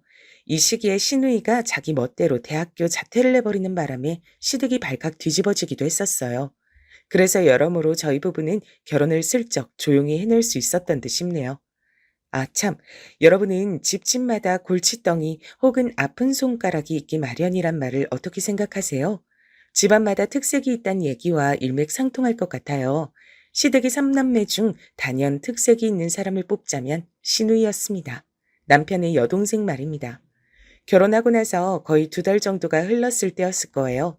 한창 신혼 중에 신혼을 즐기고 있었는데 어느 날 시누이가 예고도 없이 불쑥 들이닥쳤습니다. 어, 어, 아가씨가 갑자기 웬일이에요? 여기까지 설마 혼자 오신 거예요? 새언니, 저 오늘 여기서 신세 좀 질게요. 그래도 되죠? 네? 당연히 그래도 되죠. 안 될 건 없죠. 일단 들어오세요. 연락도 없이 오시니까 제가 깜짝 놀랐어요. 무슨 일 있었던 건 아니시죠? 오빠한테 연락했었는데 놀러 가겠다고 하니까 싫어 그러더라고요. 그래서 제가 이미 출발해서 가는 중이라고 하니까 안 돼 그러는 거예요. 서운하게 왜 칼같이 거절하냐니까 나 출장 중이라서 안 돼 그러더라고요. 마침 오빠가 출장 갔다니 세상에 전 너무 잘 됐다 싶어서 더욱 서둘러 와봤죠. 혹시 제가 불편한 건 아니죠, 새언니? 당연히 불편했죠. 갑자기 예고도 없이 들이닥쳤는데 얼싸안고 너무 반갑다며 인사할 상황은 아니었잖아요. 본인의 작은 오빠 내외가 신혼 생활 중인데 대뜸 가는 중에 연락이나 하고 게다가 안 된다고 거절을 들었음에도 무작정 쳐들어온 거잖아요. 신우이의 무례는 거기서 그치지 않고 배고파서 빨리 밥을 먹고 싶다면서 저한테 저녁은 지금 안 차릴 거냐면서 시끄럽게 물어댔습니다. 목마르다면서 음료수를 찾아 냉장고는 이미 뒤지고 있었고요. 이럴 수가. 결혼한 여자들에게 열이면 아홉이 열린다는 시댁 식구로 인한 고난의 길. 그게 바로 나한테 열린 건가? 너무 아무렇지도 않게 쓱 결혼을 해버려서 방심하고 있었어. 저는 식은땀이 났고 눈앞이 핑그르르 도는 듯 했습니다. 신우이는 이미 양말을 벗어서 거실 구석에 던져두고 있었어요. 하지만 제가 누군가요? 서비스업 종사자였습니다. 고객이 진상이든 개진상이든 전 흔들리지 않고 서비스를 제공하는 직업병에 걸려있던 지 오래였죠. 아가씨, 저녁으로 찌개 괜찮죠? 그 두부 사놓은 게 있어서 된장찌개나 얼른 끓일까 해요. 대박. 저 된장찌개 그런 거 완전 좋아하잖아요. 새언니, 계란 후라이에 밥 비벼서 된장찌개 국물 끼얹어 먹으면 진짜 끝내주는 거 아시죠? 거기에 열무김치 얹으면 두 그릇까지 뚝딱인데. 열무김치가 진짜 최곤데. 아, 집에 마침 열무김치 있어요. 잘 됐네요. 그렇게 해서 먹으면 되겠네요. 사실은 아까 냉장고 열었을 때 열무김치하고 계란 있는 거 봤어요. 나물 반찬들도 좀 있는 것 같던데 아낌없이 다 꺼내주시면 감사하겠습니다. 아유, 그럼요. 다 꺼내드려야죠. 조금만 기다리세요. TV 보고 있으면 제가 금방 저녁 차릴게요. 우리 새언니가 최고네요. 저녁 차리기 파이팅 하세요. 제가 여기서 마음으로 응원하고 있을게요. 제가 그때 생각한 건데 웬만한 사람이었으면 거기서 신우이하고 머리끄댕이 잡고 싸웠을 것 같아요. 성격이 좀 있는 사람이었으면 곧바로 뭐? 파이팅? 죽고 싶니? 너 파이팅 넘치게 맞아볼래? 이러면서 신우이한테 성공을 날렸을 겁니다. 그러나 저는 지독한 직업병에 걸려 있었기 때문에 표정 하나 안 바꾸고 싹싹하게 웃으며 밥을 차리기 시작했죠. 신우이는 개념을 상실한 진상이었으나 전 아주 다양한 인간 군상에 질릴 대로 질린 서비스업 종사자였으니까요. 결혼 전엔 사실 신우이가 어떤 사람인지 직접 겪어볼 기회가 거의 없었죠. 직접 대면할 기회 자체가 없다시피 했으니까요. 그래서 이렇게 된 거 좋은 게 좋은 거란 생각으로 신우이와 원만한 시간을 보내보자 싶은 거였답니다. 준비가 다 돼서 신우이와 마주 앉아 밥을 먹는데 사람이 너무 경우가 없고 예의를 못 차려서 그렇지 밝으면서도 해맑은 것 같다는 생각이 들었어요. 왜냐면요. 같이 그러고 앉아 있는데 전혀 어색하게 느껴지지 않더라고요. 남편은 저랑 지지고 볶고 연애질하다 결혼한 거라 이젠 저와 아주 막역했지만 연애 초반 혹은 중반 때까지만 해도 사람이 대체로 뻣뻣하다는 인상을 받곤 했었거든요. 제 지인을 같이 마주치기라도 하면 딱 자기소개만 하고 그걸로 끝이었죠. 얼어붙어서 냉동 인간이 돼서 아무 말도 더 못하곤 했습니다. 온몸으로 저 지금 몹시 어색해요 를 외쳐대서 제 지인들이 먼저 자리를 피해주곤 했었고요. 시부모님께서도 딱히 되게 외향적인 분들은 아니시던데 신우이는 희한하게 혼자 다르더라고요. 그날 밤 신우이가 넉살 좋게 저한테 잠옷 빌리자면서 장롱을 막 뒤져대는 뒷모습을 보며 전 결혼 얘기가 오가던 때에 남편이 저에게 해주었던 말을 떠올렸습니다. 내 동생 있잖아. 걔는 딱 뭐라고 정의를 내리기가 힘들어. 왜? 사람이 독특한가 봐? 특이한 편이야? 많이 자유로워. 그냥 걔 때문에 우리 부모님 머리가 자주 아팠단 사실만 얘기해 줄게. 그 말이 이제야 이해가 갔어요. 직접 겪으니까 체감이 되더라고요. 너무나도 자유로웠습니다. 제 잠옷을 입고 거실 소파를 뒹굴뒹굴 구르는 신우이를 보며 전 적어도 저에게 일부러 시자 노릇하고 싶어서 저러는 게 아니란 사실을 깨달았죠. 그냥 사람이 워낙 저럴 뿐이란 생각이 들더라고요. 신우이가 제 또래니까 통하는 게 있어서 학창 시절 얘기를 나누고 연예인들의 이모저모를 떠들면서 재밌게 시간 보냈답니다. 다음 날이 되어도 신우이는 떠나지 않았고요. 부산으로 출장을 갔던 남편이 귀가하자마자 깜짝 놀라 기겁했습니다. 너 뭐야? 네가 여기 왜 있어? 너 정말 미친 거 아니야? 저와 신우이가 뭐라고 입을 열 새도 없었어요. 남편이 시댁에 전화를 했습니다. 그렇게 신우이는 다시 시부모님께서 계신 자기 집으로 돌아가게 됐죠. 시어머니께서 따로 저에게 연락을 하셔선 너무 미안하게 됐다고, 설마 거기가 있을 줄 상상도 못했다고, 그 민폐 덩어리를 빨리 내쫓으라고 다급하게 말씀을 해대셨는데 중간중간에 자꾸 한숨을 쉬셔서 제가 괜히 다 민망했습니다. 알고 보니 신우이는 그때 시아버지로부터 잔소리를 듣고 말대꾸를 세게 했다가 싸대기를 한 대 얻어맞은 뒤 열받아서 집을 뛰쳐나온 거더라고요. 미안해. 나도 내 동생이 워낙 가지가지하는 녀석인 줄은 알았어도 이렇게 무대뽀일 줄은 몰랐다. 아니야. 당신이 왜 사과를 해? 따지고 보면 아가씨가 하루 자고 가는데도 당신한텐 고지고대로 말을 안 전한 내 잘못도 있는 거지. 전 사람에게 쉽게 동조를 하는 편인가 봐요. 왜냐면 신우이가 저한테 연락을 해서 너무너무 재밌게 시간 보냈다고, 제 덕분에 기분이 다 풀려서 집에 돌아왔다고 막 그렇게 신나게 떠들어주니까 저도 기분이 좀 좋아지는 듯 했거든요. 신우이가 일부러 저를 엿먹이려고 그렇게 군 게 아니고 원래 그런 사람일 뿐이란 걸 확실하게 못땅땅 받고 나니까 마음도 편해진 뒤였고요. 전 신우이와 그렇게 따로 친분이 생기게 됐고 신우이에 대한 이모저모도 알게 됐습니다. 신우이는 꿈이 다양한 사람이었더라고요. 작가, 화가, 피아니스트, 목수, 디자이너 등등 장래희망도 계속 바뀌었다고 해요.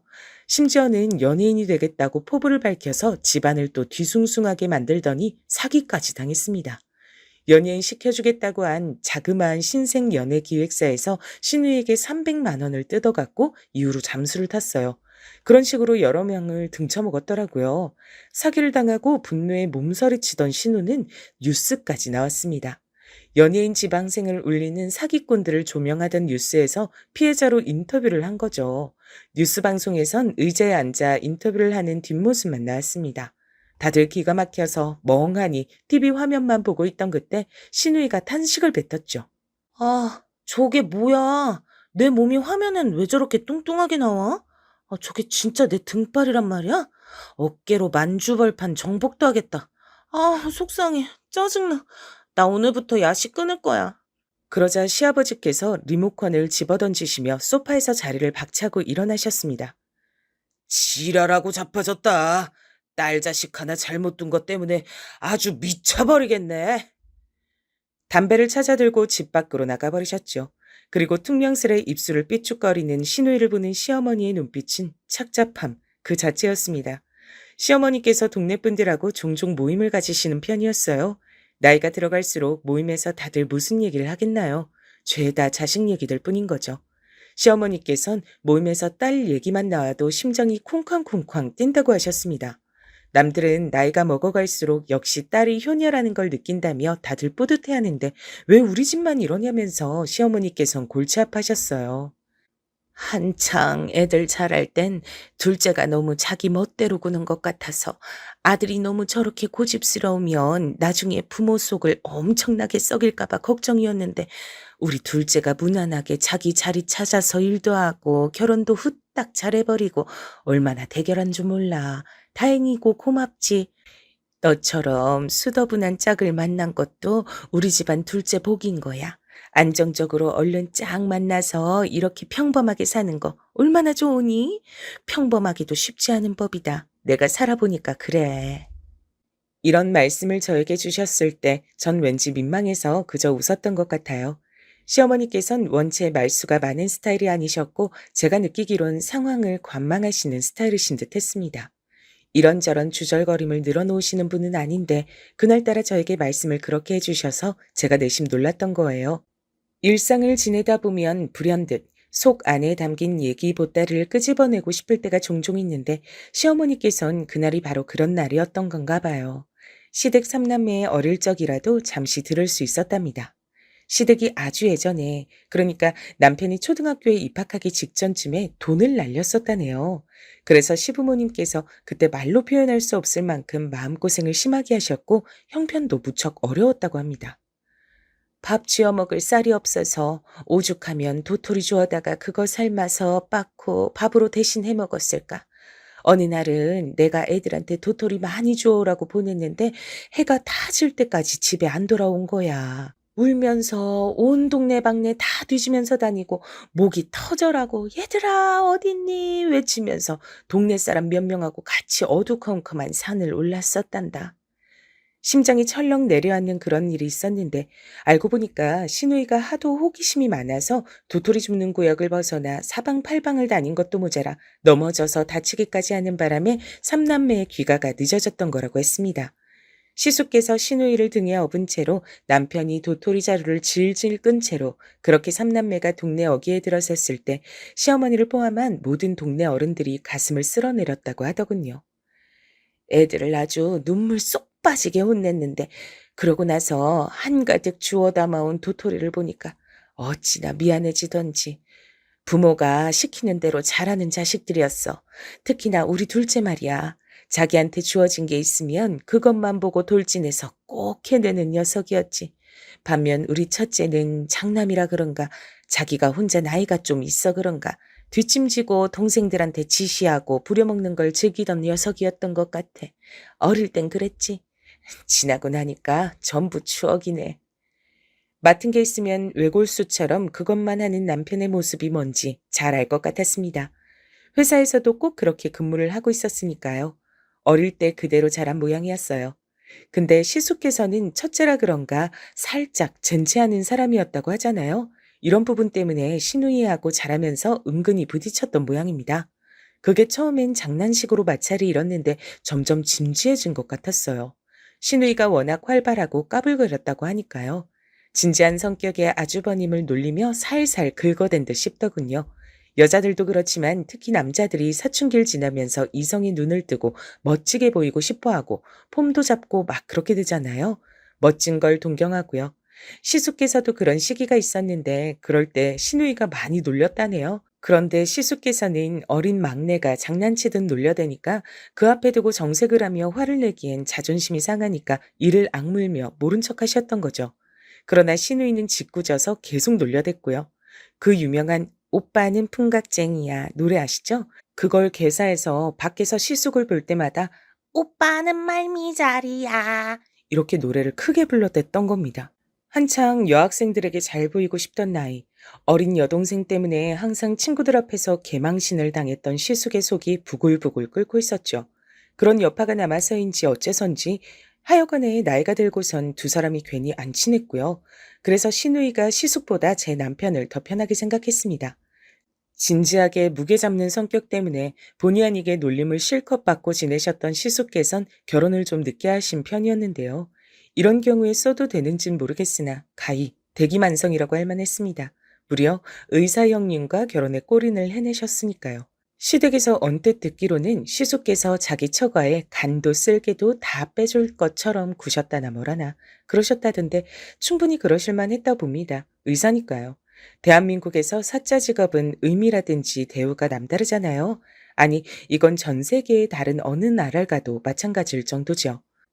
무려 의사이신 형님께선 원래 같은 의사인 결혼 상대가 따로 있었는데 안 좋은 일로 파혼을 겪으신 후 시숙을 만나셨고 결혼까지 하신 걸로 알고 있습니다. 이런 걸 보면 전부 다 자기 짝은 따로 있는 건가 봐요. 관련돼서 조금 재밌는 비화가 있던데 다름 아니라 시숙의 동창 중 한 분도 의사와 결혼을 하셨다고 하던데요. 그때 시숙을 향해 크게 자랑을 하셨던 거예요. 나는 의사하고 결혼하는데 너는 결혼할 기미도 안 보이네. 이대로 노총각의 길을 걸을 작정인가 보다. 반 정도는 농담의 느낌이었다곤 하는데 아무튼 시숙께선 그게 무척 기분이 나쁘셨다네요. 근데 시간이 지나서 그걸 제대로 갚아주시게 된 겁니다. 의사와 결혼에 꼴이 나셨으니까요. 시숙께서는 기세등등하셔서 이보다 더 뿌듯하고 보람될 수 없다는 표정의 새신랑이었고요. 볼 것도 없이 시부모님께선 입이 찢어져 계셨죠.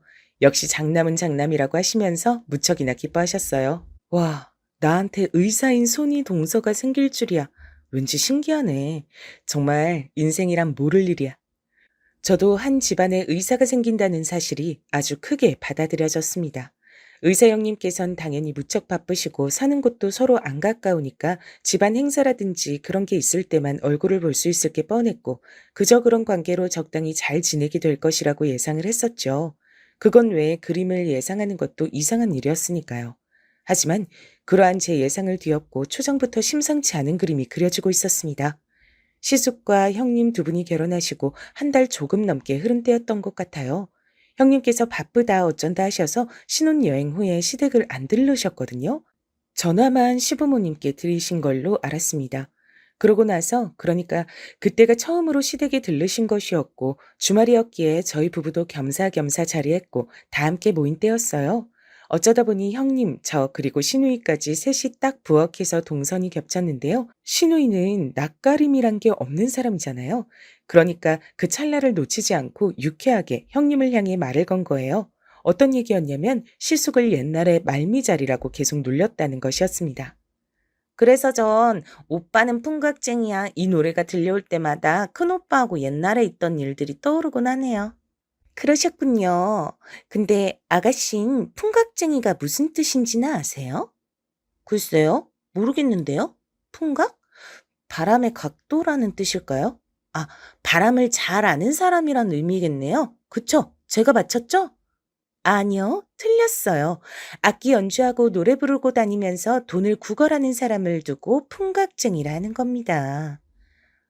진짜요? 어, 저 지금 처음 알았어요. 풍각쟁이는 뭔 뜻인지 몰라도 말미잘은 뭔지 정확하게 알았으니까 그걸로 된 거죠. 그쵸? 아니요, 그걸로 안 된 것 같은데요. 부끄러운 줄 알고 사세요. 이미 부끄러움도 잘 모르시는 분 같지만.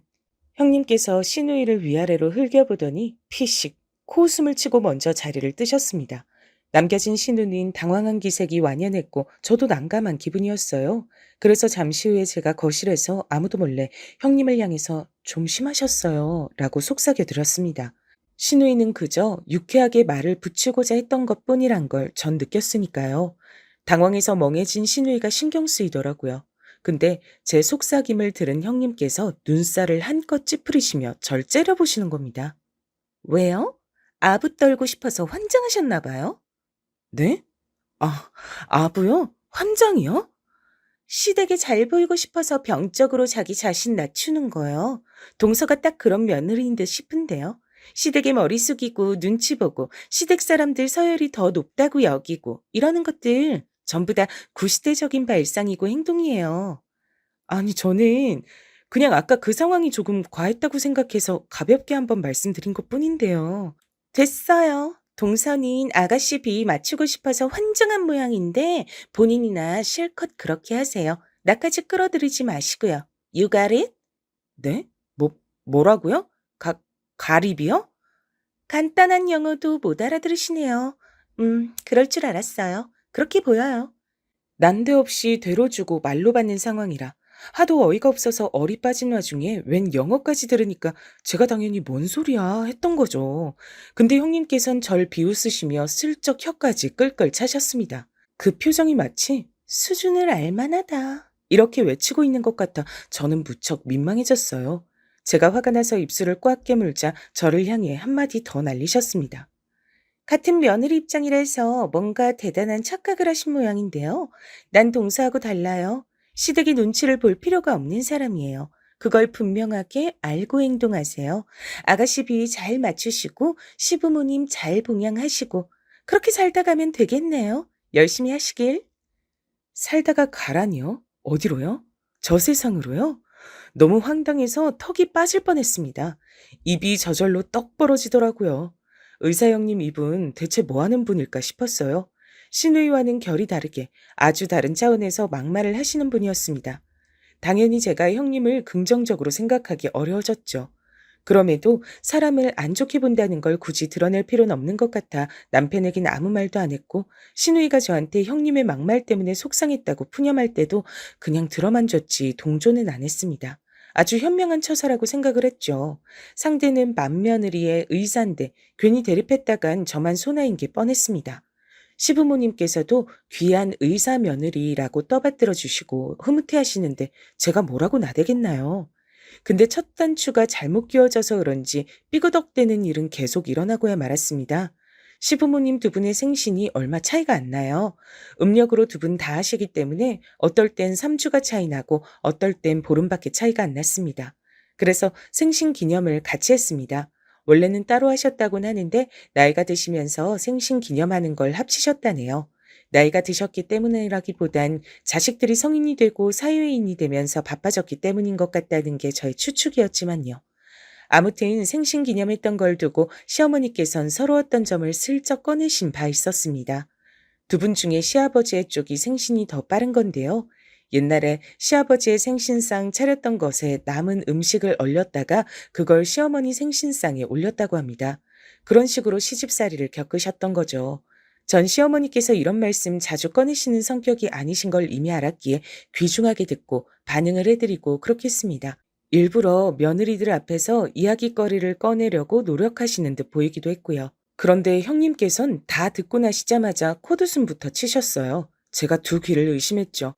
잘못 들었나 했는데 그게 아니고 진짜로 콧웃음 치면서 시어머니를 비웃으신 것이었습니다.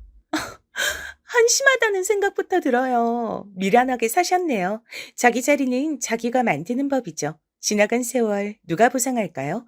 혼자 손해보신 거예요. 제가 놀라서 가슴이 철렁 내려앉았죠. 아니, 누가 저런 지적이나 듣고 싶어서 옛날에 있었던 일을 꺼냈답니까? 몹시도 당황한 제가 형님을 향해 말씀이 좀 심하신 듯하다 조심스레 의견을 드렸는데요. 형님께선 저를 향해 가짠타는 눈빛을 쏘아주셨어요. 제가 울컥하려던 찰나 시어머니께서 형님의 편을 드셨습니다. 그네가 맞는 말했다. 내가 미련했어. 시댁에 대들면 세상이 무너지는 줄 알았거든. 그러면 크게 잘못하는 것이라고만 생각했어. 그렇지만 나도 나름의 이유가 더 있었단다. 그땐 친정에서도 여잔 출가외인이라고 하던 때라 내가 만약 시댁을 등지면 친정에서도 환영을 못 받을 게 분명했기에 함부로 행동할 수가 없었어. 어머님, 전제 자체를 잘못 가셨어요. 시댁과 친정, 꼭 어디 한쪽에 기대야 하셨었나요? 혼자선 못 사셨나요? 되게 의존적으로만 생각하고 사셨던 것 같네요. 아, 일단 아가씨는 확실히 외탁을 안 하셨네요. 어머님과는 다르게 고삐 풀린 망아지가 따로 없으니까요. 아가씨는 혼자 사막에 떨어져도 잘 살아남을 것 같아요. 근데 아버님하고도 성향이 다르던데. 아가씨는 집안에서 혼자 독보적인 듯 싶습니다. 여러 의미로요. 여기서 갑자기 시누이 흉까지 본다고요? 제가 또 울컥했는데 시어머니께선 또 형님의 의견이 맞다고 해주셨어요. 그러면서 저에게 되려 동서지간에 사이좋게 지내라고 하셨습니다. 제가 손아래 사람이니까 어쨌든 더 잘하라고 하시더군요. 서비스업 종사자의 최대 단점이자 장점은 잘못했다고 스스로 생각하지 않아도 손님에게 정중하게 사과하는 것이 습관적으로 박혀 있다는 것입니다. 그래서 전 시어머니를 향해 군소리 않고 네, 알겠습니다. 이렇게 공손하게 말씀드렸죠. 대신 잠시 후에 형님과 시댁의 베란다에서 따로 설전 아닌 설전을 벌였습니다. 너무 직설적으로 말씀하시는 거 아니에요? 듣기에 살짝 불편했네요, 형님. 동서는 배알도 없나 봐? 어머님이 괜찮다고 하시는데 동서가 왜 나서서 자발적으로 시댁의 종년 노릇을 하려고 들지? 나 진짜 이해가 안 되네. 이런 식으로 본인의 지능이 낮다는 걸 티를 내도 되는 건가? 내가 민망해지니까 부디 그러지 말았으면 해요. 뭐라고요? 제가 형님보다 대학을 못 나왔다고 지능 운운하시는 거예요? 아니, 대학 간판만 따지는 건 요즘 세상에 좀 촌스러운 것 같고, 동서, 대학 다니는 동안에 성적 장학금 탄 적 있어요? 장학금까진 아니고 성적은 항상 잘 나오긴 했는데요. 없단 거네요. I got it. 그럴 줄 알았어요. 그렇게 보이거든요. 참나, I got it은 무슨 아가리를 다물리고 싶었네요. 형님께서 크게 피식 저를 비웃고 자를 뜨셨고 전 그날 집에 와서까지 내내 멍하게 있다가 자려고 누워서 뒤늦게 분노가 끌어올라 진짜 미치는 줄 알았습니다. 이불에 발차기를 뻥뻥 해대니까 남편이 화들짝 놀라더군요. 그럼에도 발차기를 멈출 수가 없었어요. 억울하다, 억울해. 학교 다닐 때 공부 좀 죽도록 해볼걸. 내가 의사 해볼걸. 결국은 속이 터질 것 같아서 제가 그런 혼잣말을 뱉었을 때 뭔가 눈치를 차린 건지 남편이 옆에서 씁쓸하게 웃으며 고개를 저었습니다. 그러더니 아주 진지한 말투로 형님 쪽이 저보다 집안도 훨씬 잘 사는 편이니까 어차피 상대가 안 됐을 거라 하더군요. 그걸 지금 위로라고 해주는 건가 싶어서 제가 얼마나 부하가 치밀었던지 몰라요. 남자들은 이래서 안 된다고 세심하지 못하다고 남편에게 잔소리를 날렸으나 사실 전 그때 속으로 그 말이 맞긴 하다 이렇게 수긍하며 세상이 참으로 불공평하다는 생각을 하고 있었답니다. 형님께서 기고만장하시고 할 말 다 하고 사시는 이유 본인 스스로가 너무나도 잘났고 당당하기 때문이었으니까요. 그해 시부모님 생신 때 어쩌다 보니 나가서 먹는 걸 안 하고 시댁에서 간단히 먹는 걸로 정해졌는데요. 말이 간단이지 절대 간단할 리 없었습니다. 생신상이었으니까요. 거의 제가 혼자 다 했어요. 시누이는 솔직히 너무 도움이 안 돼서 그릇 나르는 거나 하도록 두었고요. 새언니 너무 고생하신다. 이따가 뒷정리는 제가 다 할게요. 그래도 말이나 그렇게 해주니까 속으로 엄청 고맙더군요. 고매하신 의사 형님께선 그날도 주말인데 뭐가 그렇게 공사다망한지 바쁘다고 하셔서 늦게 오셨어요. 준비에는 한참 늦으셨지만 식사에는 딱 맞춘 그런 시각이었죠. 부부는 일심동체라는 걸 증명하시듯 먼저 따로 일찍 와 계시지 않고 형님과 함께 등장하신 시숙께선 연예인들이 연말 시상식에서나 입을 것 같은 차림새를 하고 계셨습니다. 형님께선 바지 정장에다 화려한 스카프를 포인트로 두르신 채였죠. 그런 두 사람을 발견한 시누이가 입모양으로 헐 이러니까 시아버지께서 난색을 표하셨고 시어머니께서 얼른 말씀을 꺼내셨습니다. 어머, 둘이 아주 멋지구나. 어디 근사한 곳에 갈 것만 같아 보이네. 이 정도도 안 입고 살면 너무 후줄근하고 추레한 인생 아닐까요? 이런 거에 놀라고 유난 떠는 거, 그런 촌스러운 사람들이야말로 헐이라고 생각합니다. 그러자 형님께선 시누이 쪽을 눈짓하며 대답하셨어요. 누가 봐도 시누이를 흉보는 것이었죠. 분위기가 이상해지겠다 싶어 제가 얼른 음식 거의 다 차렸으니까 다들 앉으시라며 밝게 말을 했어요. 시아버지의 차를 손보러 밖에 나가 있던 남편도 돌아와서 화기애애하게 웃으며 자리를 냈고요. 저는 애써 준비한 생신상이 노력한 만큼 차려진 것 같아 뿌듯하게 수저를 들었습니다. 시아버지께서 음식을 드시며 고개를 끄덕끄덕 하실 때마다 제 얼굴엔 미소가 그려졌고요. 근데 형님께서 갑자기 제 쪽을 향해 고개를 가까이 하시더니 이렇게 말씀하시는 거 아니겠어요? 동서, 국이 살짝 간간하긴 하다. 아, 그런가요? 전 잘 모르겠는데 제 입맛이 짠 걸까요? 많이는 아니고 살짝 짜단 거니까 너무 의기소침해할 필요는 없고 앞으로 국 끓일 때 조금 주의만 기울이면 되겠어. 동서가 시댁의 부엌댁이니까 앞으로 성장하길 바래. 그래야 나도 시댁 올 때마다 더 괜찮은 음식을 먹을 수 있을 테니까. 동서, 요리할 때 조금씩 덜 짜게 하는 거 연습하기? You got it? 그놈의 짧은 영어가 왜 그렇게 듣기 싫던지요. 그냥 한국말로 알았지? 라고 하면 될 것, 굳이 그렇게 영어로 해야 할까 싶었어요. 게다가 저보고 시댁의 부엌댁이라니요. 기분이 확 상했는데 시부모님 생신상 앞에서 소란을 일으키고 싶진 않았습니다. 참고로 형님 빼곤 다들 짜다는 얘기 일절없이 국을 너무나도 잘 먹었답니다. 제가 남몰래 꾹 인내한 덕택에 생신상 자리는 아무 문제 없이 끝날 수 있었어요. 식사를 마친 시부모님 두 분도 무척 좋아 보이셨고요. 근데 문제는 그 이후에 일어났습니다. 뒷정리 설거지를 하겠다고 저에게 미리 말했던 사람이 있었죠? 신우이 말이에요.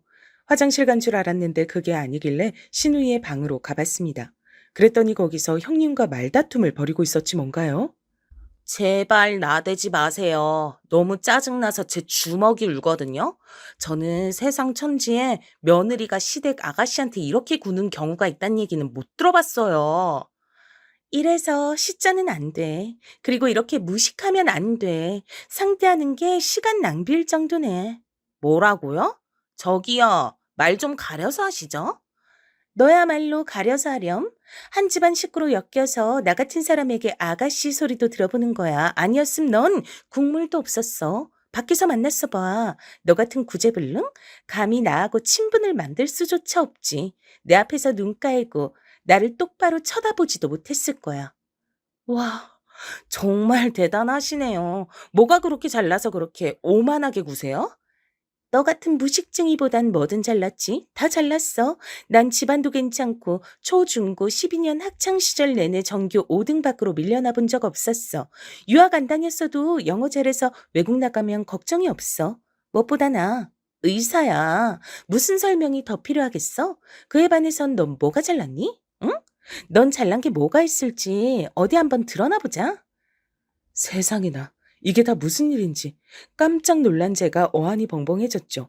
신우이는 주먹을 꽉 쥐고 바들바들 떨더니 이내 방문가에 서 있는 절 지나쳐서 아예 집 밖으로 나가버렸습니다. 왠지 신우이가 울 것 같았어요. 그래서 전 얼른 남편에게 가서 귓속말로 신우이가 속상한 일로 나갔으니까 따라가 보라고 했어요. 남편이 눈치껏 조용히 겉옷을 챙기더니 나갔고요. 형님께선 저를 향해 비틀린 미소를 지어주신 후 거실 소파 한켠에 도도하게 다리를 꼬고 앉으셨습니다. 제가 어이가 없어서 가만히 쳐다봤더니 왜? 라고 입모양을 보내오시더군요. 어휴, 말을 말자 싶어서 그냥 혼자 뒷정리를 위해 부엌으로 향하는 저를 시어머니께서 당황한 표정으로 바라보셨죠. 시어머니께서 이때 손목이 시큰시큰거리고 편찮으실 때라 언감생신 도와달라고 말씀은 못 드렸어요. 당연하죠. 게다가 생신상이었으니까요. 제가 혼자서 이를 악물고 묵묵하게 뒷정리를 다 마쳤는데 그러자마자 형님께서 일어나셨습니다. 그러더니 시숙을 향해 턱짓으로 가자 신호를 보내시더군요. 떠나는 타이밍마저 어찌나 얄밉던지요. 시부모님께서 문 밖으로 배웅 나가시며 살뜨리고시기에 제가 차마 기분 나쁜 티도 못 내고 웃음이나 지었네요. 신우이는 시간이 더 지나서야 남편과 집으로 돌아왔어요. 둘이 대화를 한참 나눴더라고요. 그날 신우이는 시부모님과 저는 남편과 밤에 형님에 대한 얘기를 했죠. 근데 정말 분했던 점 한 가지가 상대가 잘나긴 잘났으니 어쩔 수 없다로 자꾸만 얘기의 결론이 난단 것이었습니다. 그래서 그냥 안 부딪히고 지내는 게 상책 같았어요. 시부모님께서도 신우이를 통해 문제점을 인식하셨기에 굳이 시숙과 형님을 별거 아닌 건수에도 참석시키지 않았고요. 하지만 제사는 달랐습니다. 가장 큰 제사가 있었기 때문이죠. 시숙이 장남인데 어떻게 제사 참석을 안 하나요? 제사 연락을 받으신 시숙은 물론이고 형님께서도 흔쾌하게 일찍 가겠다고 답변을 주셨다기에 제가 좀 놀랐습니다.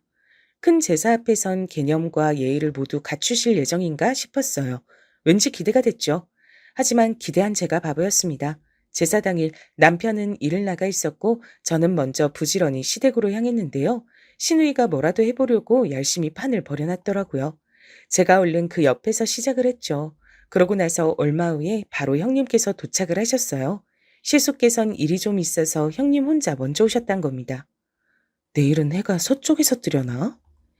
형님께서 제사 준비를 위해 따로 먼저 오셨다니 신기함을 넘어 약간 감동일 정도였어요. 손목에 밴드를 두르신 채로 시어머니께서 주도적으로 하고 계셨고 제가 함께 손을 맞추고 시누이는 거들고 그렇게 하고 있었는데요. 형님께서 합류를 하시지 않고 소파에 들어 누우시더라고요.